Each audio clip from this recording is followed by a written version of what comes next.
that are being focused on throughout the state. So the Peoria area, so Peoria, Tazewell, and Woodford counties, some work in Chicago and in some of the suburbs within Cook County, and then down near Carbondale, Illinois.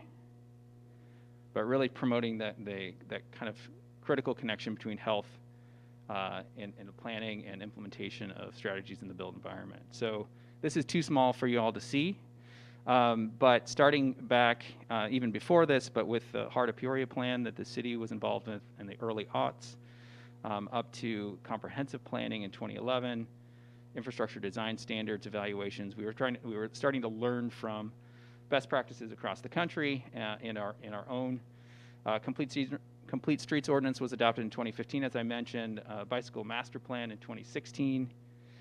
Then we did a Green Streets pilot project as a potential solution to the combined sewer overflow. So that was taking this Complete Streets idea, adding in that green infrastructure to manage stormwater and divert it from the combined sewer system. This as a strategy in the urban core that could really actually give multiple benefits to all users, promote a neighborhood scale economic development, those kinds of things. And since then, we've really been working on how do we get better about designing roads and streets within our community? How do we learn from it?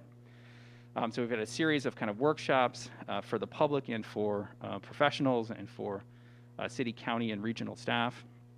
And then starting in about 2019, we started this iSpan effort to really work on bringing stakeholders together on what was the best way to kind of drive implementation and continue to improve and look at outcomes like public health outcomes as a key outcome for the design of our streets and public spaces. So hopefully that makes sense to everybody. This larger effort is really about kind of just doing what we do better, improving coordination and communication, sharing best practices. But on the city side, and this is something, again, that is intended to be shared far and wide, is the development of a design manual. Most of our roadways and streets are designed primarily by engineers, a lot of reference standards. We're trying to put together the best practices and the goals of this community and put those in there so that all of these streets and roads that are being designed by disparate firms are kind of following the same methodology and are aiming for measuring the same outcomes, if that makes sense. And a big part of that is the project delivery process. So like, how do we actually design as designers, and how do we engage the public around that? And that leads us to kind of the demonstration that I started to talk about a little earlier. So again, I apologize, a little small to see on this screen, but this is the save the date that went out maybe a month or more ago for Friday and Saturday, September 24th and 25th. We're going to kind of staff the event those 2 days. It will obviously be up from kind of the evening before and probably until at least the end of that Sunday after. And a couple key pieces of it, we're actually, the YMCA youth group is learning, they're being trained in how to do walk audits and understanding the kind of pros and cons of different design features of our roads and streets. They're going to lead a walk audit with elected officials and community leaders on that first day, Friday the 24th, as part of this to help them understand, why we're doing this, what we're demonstrating, what the benefits to the community are, and how we should look at doing things differently in the future. So you guys know where you're at. This is just a kind of a map showing the section of the street, the 300 block of Main Street.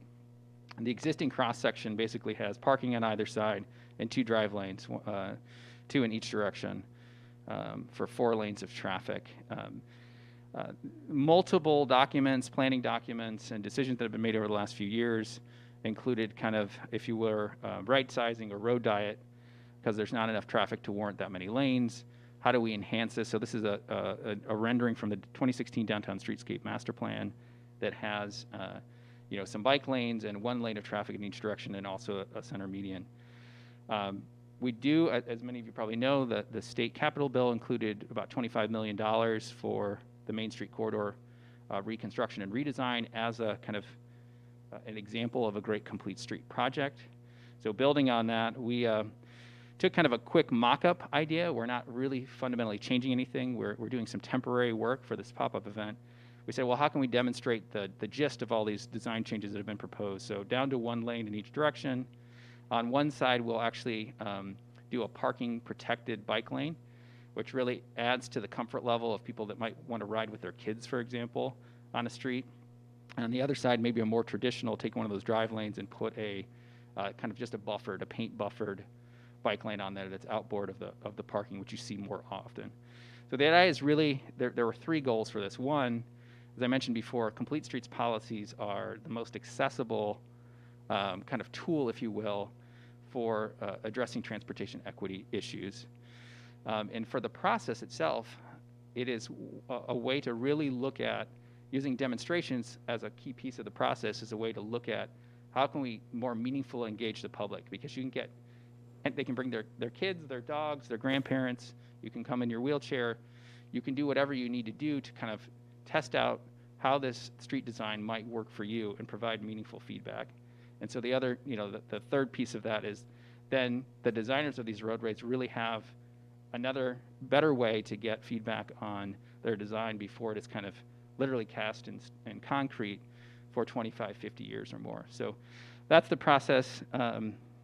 This is kind of, again, a little difficult to see, but this is just a plan of what's proposed.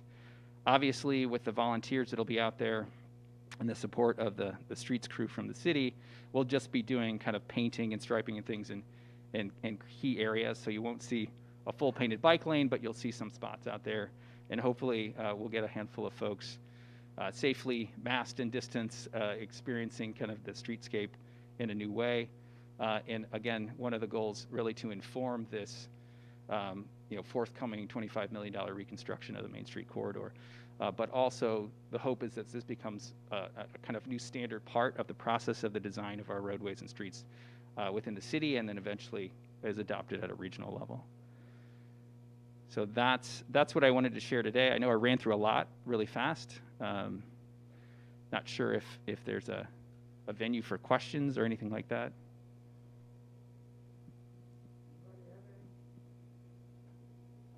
Anyone with questions for Anthony? Okay. Kate? I don't have a question, but I'm really excited about this idea. One of the things that we've talked about for and why Peoria Heights is doing so well is because we have a great bike trail through there. When we talked about the Hannah City bike trail, one of the reasons we supported that is because we see that as an economic development tool. And I see the same thing here for putting, bike-friendly, accessible lanes in downtown Peoria. And I think that it should be an economic driver for, right now, if you wanted to bike downtown, the way I would go would be on the riverfront, because I would not feel safe on our downtown streets right now biking as they are. So I think this is great. And, I travel a lot for work, and I've been to Baltimore, seen streets that look like this. I've been to Chattanooga, seen streets that look like this. I was just in Charlotte last week, streets that look like this. I think Peoria kind of needs to catch up to kind of the new standard for, accessible living in cities. And, it's really a quality of life thing that it makes living in downtown Peoria and near downtown Peoria more enjoyable. And, obviously everybody needs more exercise, at least I do. So I think this is a great solution to bringing people into downtown. Anthony, you said on the 24th you're going to have this demonstration. What time is it going to be? So both days, that Friday and Saturday, the 24th and 25th, it'll be staffed from 9 to 5, so 9 a.m. to 5 p.m. It'll obviously kind of be in place from the evening before, and like I said, till probably the evening of the Sunday after, with some final cleanup by the streets crew that Monday morning before business hours.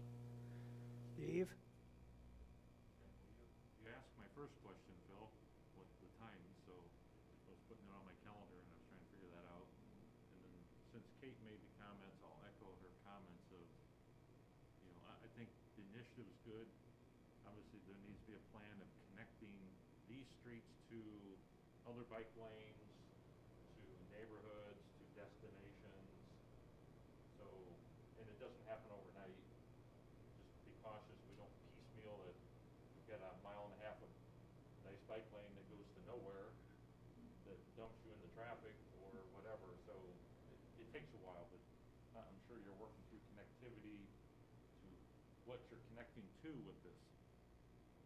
Yeah, it's a good point, and it's a kind of a challenge that most communities are facing. Unless you have a huge capital project, it's very difficult to get, to those key destinations back and forth. The beauty of this is that with, assuming that the 25 million comes through for the Main Street corridor, we're actually connecting kind of the park, Bradley's campus, some key employers, anchor institutions, and medical district, all the way through downtown to the riverfront, and then the trail system, the connections that are being made there. So the Rock Line Greenway, hopefully in the next couple of years, will be kind of connected up to that riverfront, and then with pedestrian and bicycle facilities slated for across the bridges, will be connected furthermore to the other side of the river and that trail system as well. So both from a recreation and commuter perspective, and obviously hopefully a public health perspective, and not to mention the kind of the benefits to bringing consumers and driving some economic development opportunity. Organizations like the Wheelmen and the bicycle organizations and the different organizations that can come down, promote it within their groups to come down and help you with the audit, help you with feedback. Yeah, I haven't been manning much of that, but we do have folks from the Tri-County Regional Planning Commission and City County Health Department that have been reaching out to both public health and then like thematic partners, like obviously Bike Peoria is part of the planning for this, but the Illinois Valley Wheelmen and others should be on that list that folks have already gotten the save the date and are asked to come out and potentially table if they want to do that.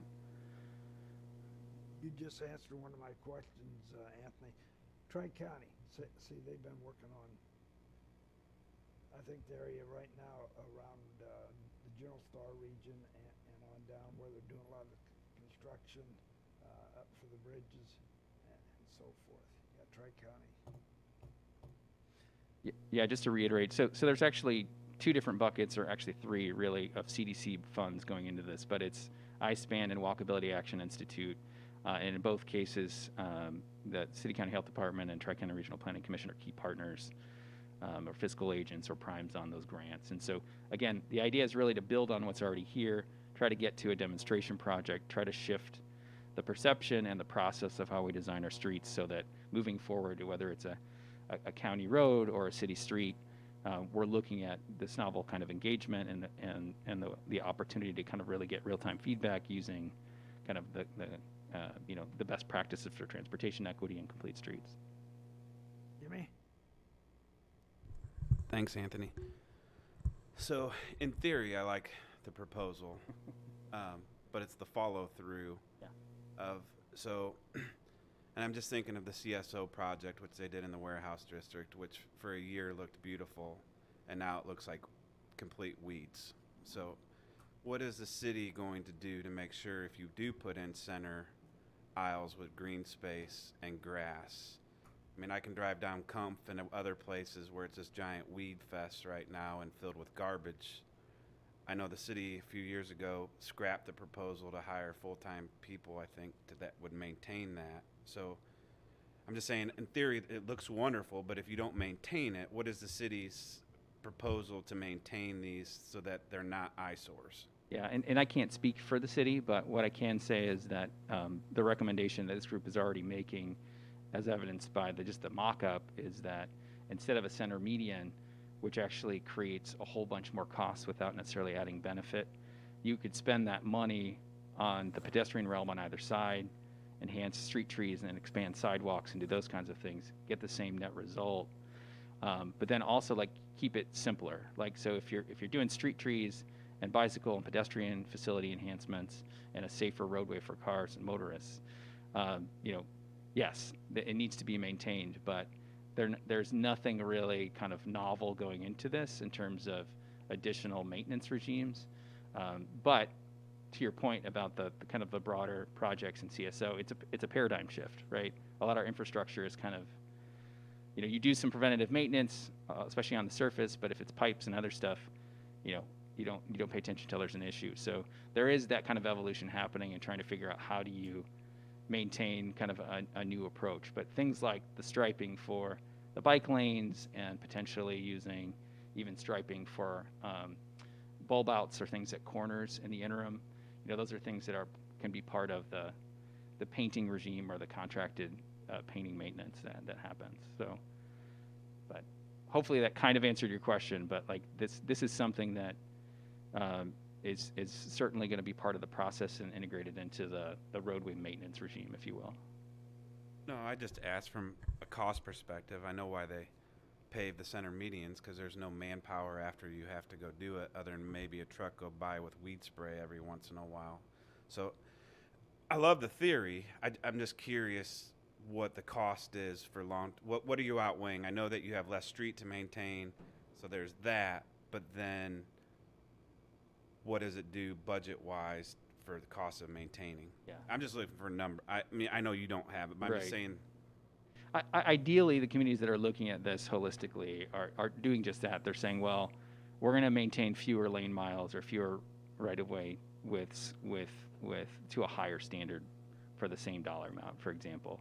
I mean, that's the theory. And again, there are communities that are doing this, and I'm sure there are some examples that could be shared about, what this meant and what the economic development benefits were, because there are lots of studies out there now that you can go out and look at, hey, adding bike lanes in front of especially these kind of more traditional neighborhood scale community facing storefronts increases their traffic significantly, like 15 to 20% in terms of people stopping and frequenting them, because now you're not driving by at 35 miles an hour, you're rolling by maybe with your kids and you're going to stop and do something. So there's some proximity pieces and some scale and some adding kind of more holistic kind of pedestrian, bicycle, vehicle infrastructure together tends to have some, kind of economic benefits that at least cover, if not outweigh, the costs that would be incurred by maintaining, more diverse infrastructure, if you will. But the mock-up too, like we're demonstrating, shift the cars out a little bit, put some, soft hit bollards in between and have the bike lane protected for the duration of the block. That stuff that adds it reduces the level of stress of the riders and increases ridership without really shifting the function of the roadway. All right. That's it. Any more questions for Anthony? Thank you, Anthony, for coming down here, keeping us informed. Okay, we're going to move on to the informational items, and our first one up is going to be the Sanitary District. Brian, if you'll take the chair over here. Let me begin by saying we had one of the most informative and worthwhile visits. I'm speaking for myself, but I want to mention the fact that our entire committee for infrastructure, we were present last Monday and heard a great presentation by Brian. He took time out of his busy schedule, took us around the entire grounds, pretty much, and really brought us up to date on a lot of facts that I know I didn't know. And I think it'd be worthwhile for our entire board to go down there sometime, just make certain to tell the other board members how beneficial it was to many of us. And Brian was very kind to do this for us. And Brian, thank you very much. Thank you for all coming down, and I know I had a good time. I'm glad you guys all did too. So any questions on our minutes for the month? It's another busy construction season in the summer here. Does anyone have any questions over these minutes that they presented this month to us? Anybody with any questions?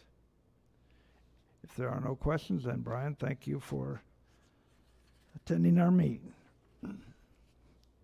The next one has to do with our facilities master plan, and Mark Little, our person in charge of bringing us up to date and keeping this program in the process. He's going to answer any questions that you might have, but he may want to make some comments beforehand. Go ahead, Mark. Thank you, Mr. Chairman. Just a brief update for this month. The single item that was approved and funded for this year was the upgrade of the AV systems within this room in 402. We are moving forward to that project. We have a preliminary design of that, and we'll be taking that design out for RFP. We're working on that right now. Once we get those details back and costs back, then we will bring that plan in front of the committee for approval to move forward with that. Couple other updates from the facility side. We filled our vacant position at the jail starting today, so we have a new employee out at the jail on the facility side, which is good. From a year ago, we're still down a person at JDC and a person at the courthouse.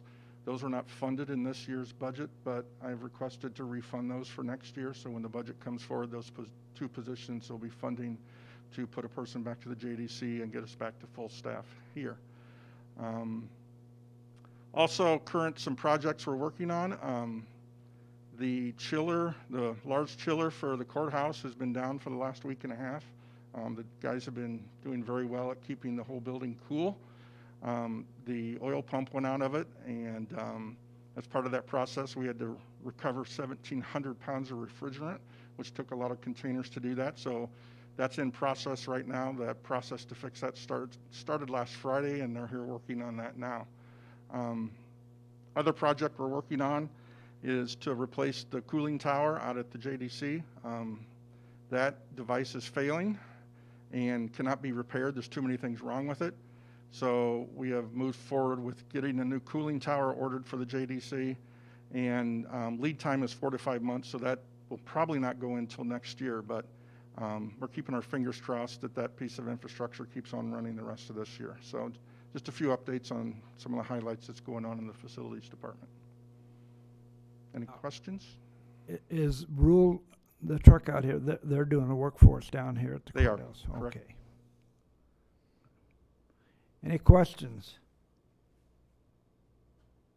Being no other questions, Mark, thanks for taking time to come up here. Thank you, Mr. Chairman.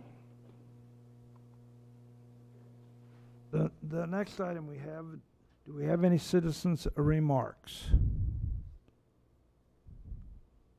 No citizens' remarks? Okay.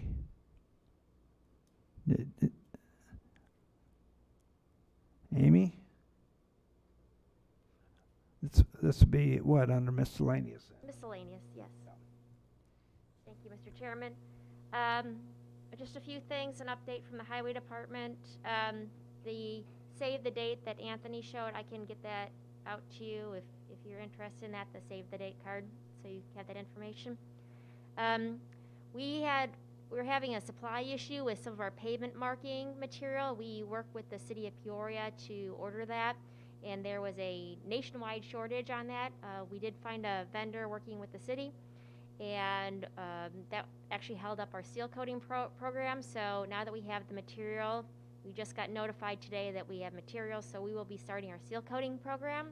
So we'll try to get as much done as possible before the weather. I just want everybody aware of that.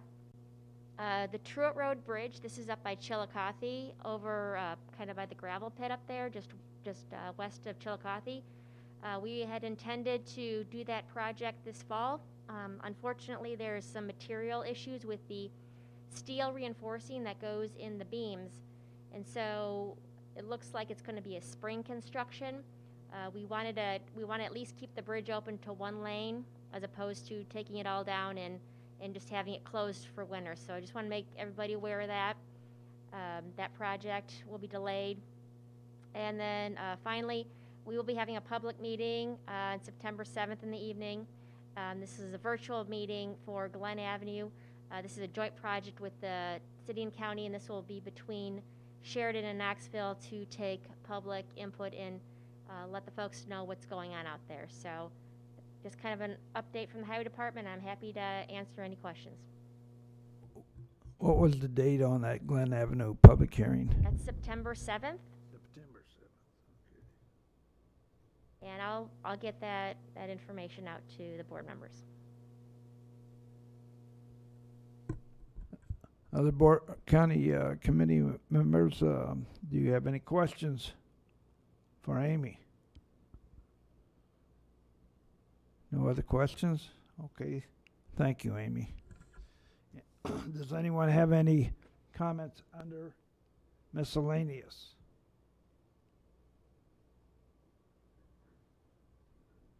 Are you okay, Betty, out there? We haven't forgotten you. Yeah. Okay. All right. Being no further comments, then this meeting is adjourned.